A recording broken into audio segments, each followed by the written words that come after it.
তো বন্ধুরা, অনেক সময় কবুতরের গ্যাস ড্রিম মেরে দেখেন কী অবস্থা, দেখছেন, দেখতে পাচ্ছেন? তো এইরকম হইলে এই যে এইভাবে দেখিয়া এই যে এইভাবে এইরকম একটা শুই নেবেন, নিয়ে এই যে এইভাবে এই যে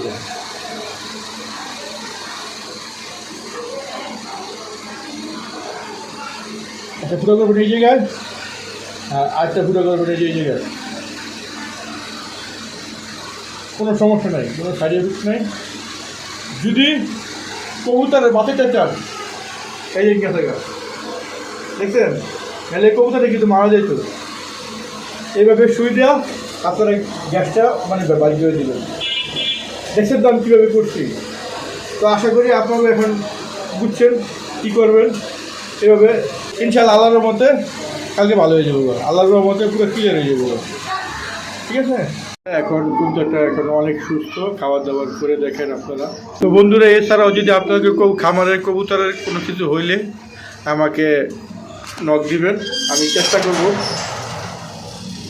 টিপস দেওয়ার জন্য, যতটুকু সাধ্যে আছে ইনশাল্লাহ চেষ্টা করব, ঠিক আছে?